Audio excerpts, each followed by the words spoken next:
Hey, hi there. I'm Raleigh Brown, and it's the holiday season 2022, and I thought I would offer a little gift to the guitarists in the audience. And this is kind of meant for the advanced guitarists more than the beginners or intermediates. But do with it what you will. My dog is going to be all over me here, but we'll see how it goes. Hey, Charlie. So this is a Charlie Parker tune. Charlie the dog down here is not named after Charlie Parker, but he's named after a lot of great Charlies who aren't Charlie Parker. And this tune is called Blues for Alice. It's a real favorite of mine, and I learned it years ago, and I kind of forgot it, and I tried to rework it, and over the last few days I've kind of come up with a new bunch of fingerings for it. So I'm going to walk you through it and tell you some things about how to play it as a solo piece, if you like my arrangement, and also how to improvise over it, maybe. Okay. So first thing I'm going to do is give you the chord progression for it. The chord progression for Blues for Alice in the key of C. I can't remember what key it's written in, but I'm not a horn player, so I'm playing it in the key of C. So it's kind of C chord, B minor 7 flat 5, E7, A minor, and then a walk down to G minor, C7, F. It could be a major 7. I think I play it more as a dominant 7. F minor, B flat, E minor, A7, E flat minor, A flat 7, D minor, G, and then a turnaround. I'm going to go E minor, E flat 7, D minor, G7. So if I just played through the chords, it would sound something like this.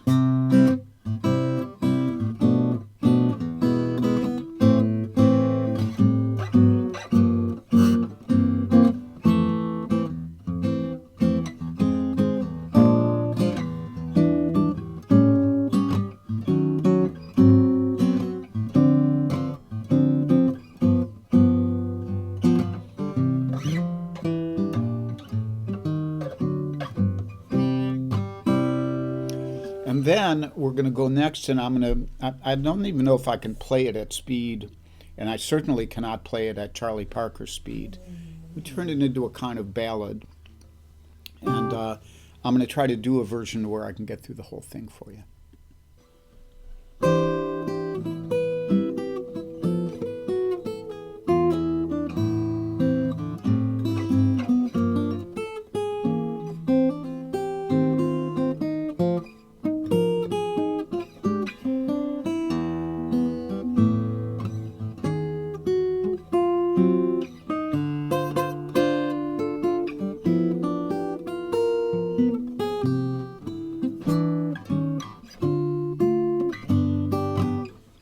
So there's a whole time through it.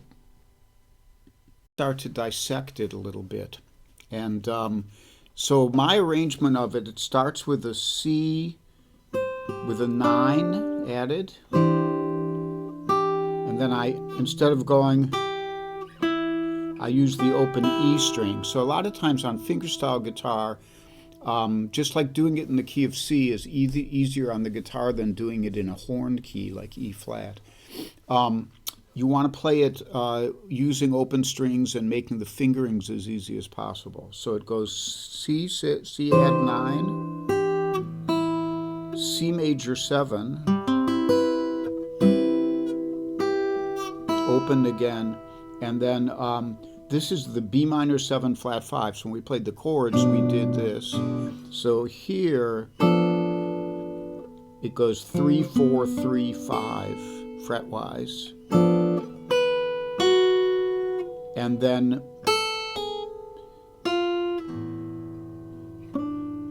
that's the melody. So it goes C major 7, B minor 7, E, and then it goes A minor, and we take the A minor up here where we can get these melody lines.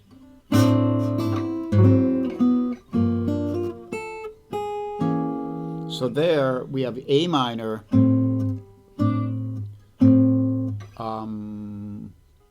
so I have a A minor 11 here, so I can get this, and this becomes D7 flat 5, and walks down chromatically G minor. Now this fingering gets used in a lot of different ways in this tune. So it's right here, it's 2, 3, 2, 4. We just used it as a B minor 7 flat 5, a fret higher. Now we're using it as a C7 with a flat 9 and a sharp 5. The sharp 5 is the melody note. So memorize this fingering. 2, 3, 2, 4. So it's B minor 7 flat 5, it's 3, 4, 3, 5. And we're using it here as 2, 3, 2, 4, and then we're going to drop it down again, and it's going to become an F9.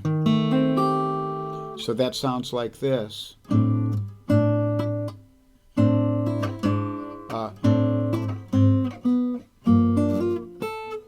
Here it is the C7, now it's the F9.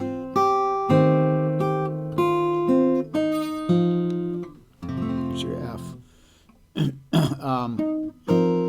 This is F minor 7. This is B flat, E minor, A, E flat minor, A flat 7, and then we slide into the D minor. You could think of this as a D minor or as a G7, I don't know what. And then we go to the G7, and this is a very altered chord. So this is a G7, 3, 4, 3, 5, 3, 3, 4, 3, 3, and then we have the 6th, the 5th, and then the G note, and then you have these flat 7 and flat or sharp 9, like the Jimi Hendrix chord. So that goes,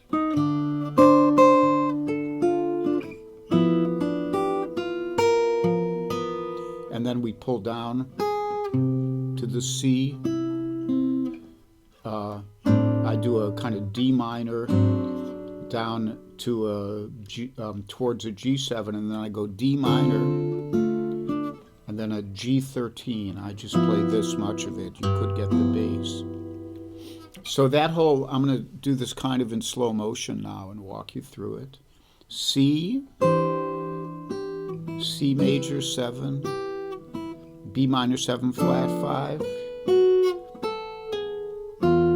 E7, A minor, walking down, G minor, C 7 flat 9 sharp 5, F9, that's actually like an F7 at that point, and then F minor 7 into B flat, E minor into A7, E flat minor into A flat 7, it's a 13 with the melody note on it. And then our last little part there, D minor,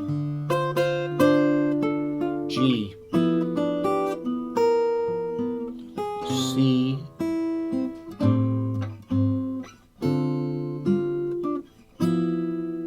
so what do I really think of this as? This is like a D,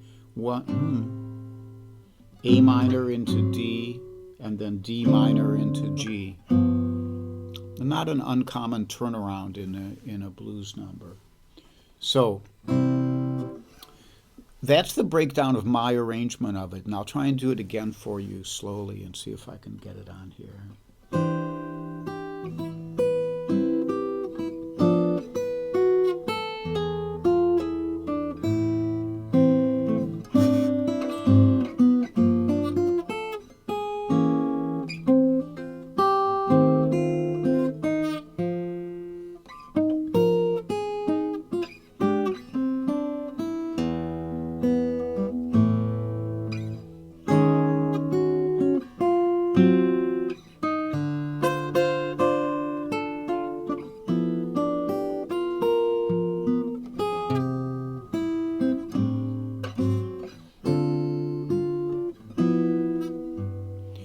So when I play it with my right hand, I'm trying to make sure that I don't always play on the beat. I don't want everything to be.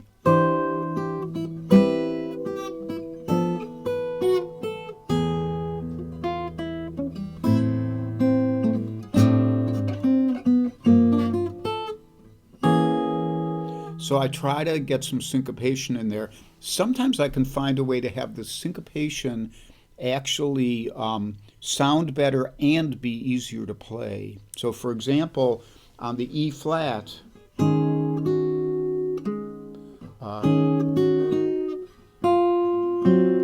if I try to do this, I have to come in a little bit before that.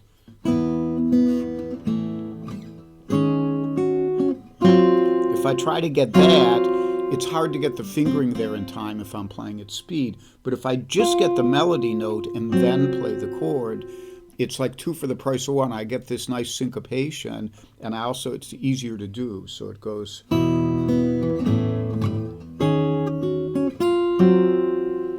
So stuff like that you have to pay attention to while arranging a tune like this and see where you get it. Likewise, at the beginning, when I go like there, I don't want to go, so I go, and then the chord is on the offbeat, and then same thing here, that's on the beat.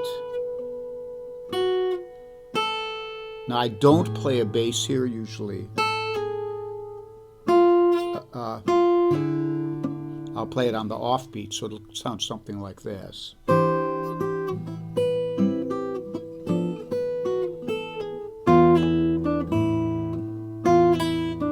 Instead of I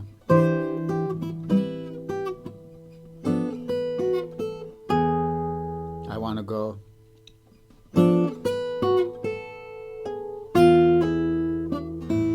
And it gives it a little more natural roll. So then, let's take a look at kind of, after you've played the head, you might want to be able to play over the tune, and I'll talk you through a little of that. So first, let's talk about this chord progression a little bit more. You have it's like you have the one chord, and then you go into the major third, and then the relative minor or the one, and then that walks down to a kind of displaced 2/5 to get you to the F. So it goes G minor, C7, F. And then it goes through these a bunch of 2/5s. F minor into B7, E minor into A7, E flat minor into A flat 7, D minor into G7. And that's like most of the structure of the piece. So if we put that on the fingerboard in a way that you could see it more kind of visually, it's like we go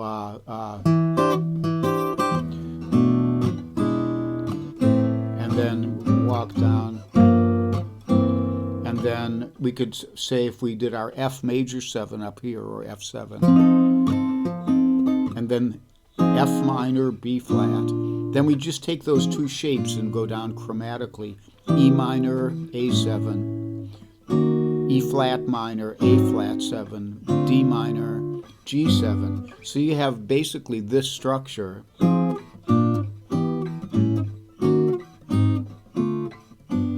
Which means theoretically you could just play the same thing for each of those. So you could be playing the tune and go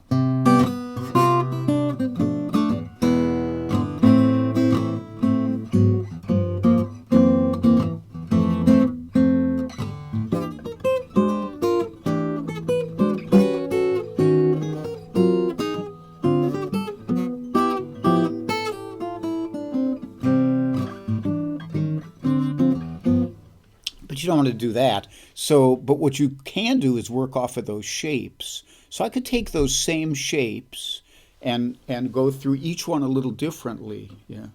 Here's the F minor. Here's the B flat. Here's the E minor. Here's the A7. Here's the E flat minor. Here's the A flat 7. Here's the D minor. G7. Now basically in my head I was thinking this shape, this shape, this shape, this shape, this shape, this shape, this shape, this shape. But what I was doing with each of those, so if I took just one of those shapes, like the D minor for example, I could go to G7, or I could go to G7, or I could go G7. I could come up here and do a G9. So if you know your chord shapes on the neck, you can find a whole bunch of ways to play on this tune and be able to actually improvise. And that improvisation is really based around chord shapes. So if you know the shapes of the chords, and it really helps if you also understand the notes within the scale, way beyond what we want to talk about here, which is why I said this is advanced. I'm assuming that some of you who study this will have some of that background information. Okay, but when I play this G7 at the end, I'm thinking of the altered scale. So, which is a very outside sounding scale. So when it goes, how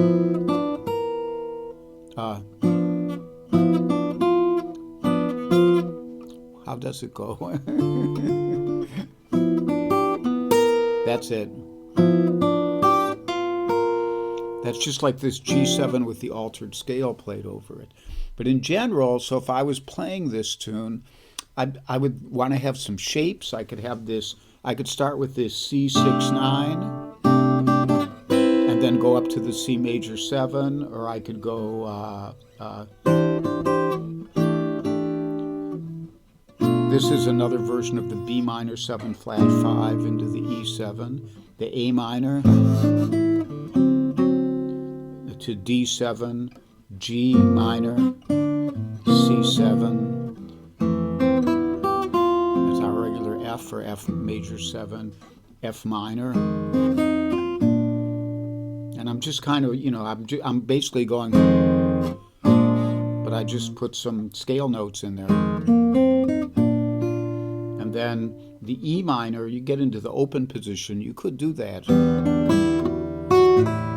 A7. When you get to the E flat minor, you could go here.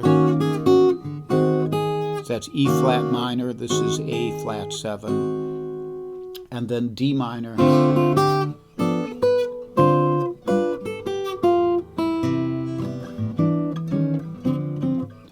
Or I could start up here.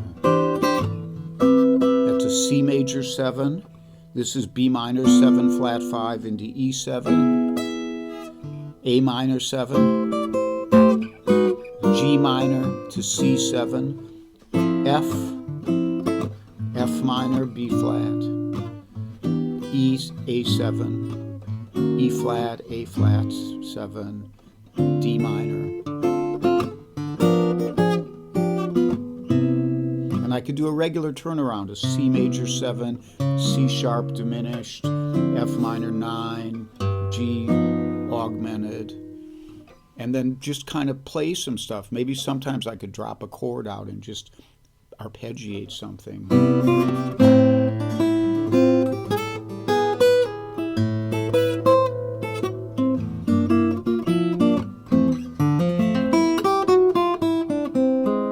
That makes it into the minor. This is E minor 7, E flat 7, E flat minor 7, D7, D minor 7,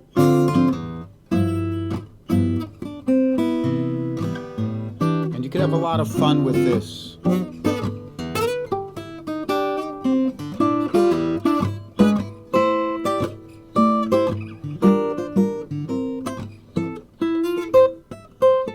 That's an F major 7 arpeggio.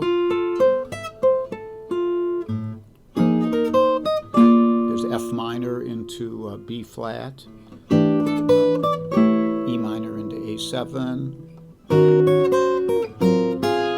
They vary at that time. Da, da, da, da, da, da.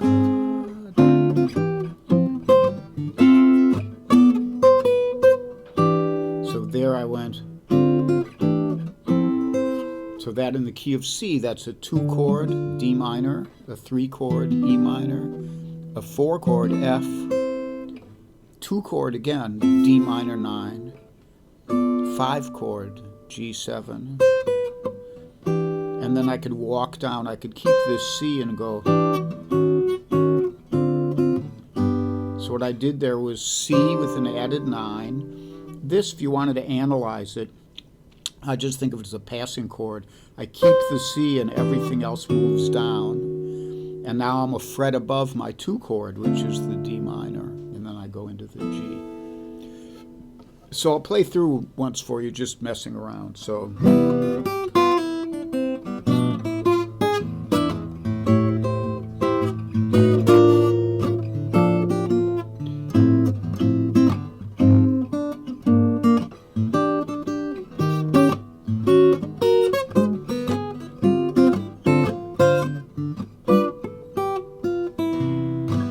Okay, so it's not Charlie Parker, what can I say?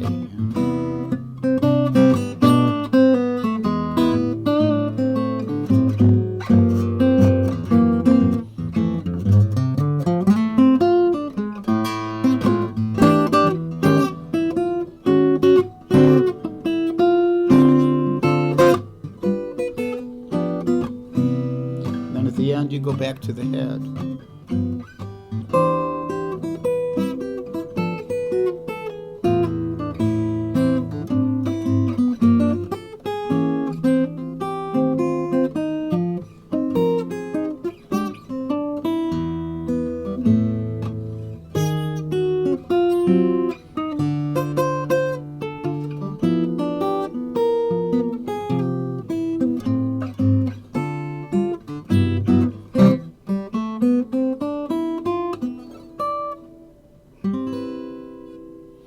So I hope you have fun with that, and it'll make you use your brain a little bit and your fingers, learn some new chord shapes. Good luck with it. Happy holidays to you all. Bye-bye.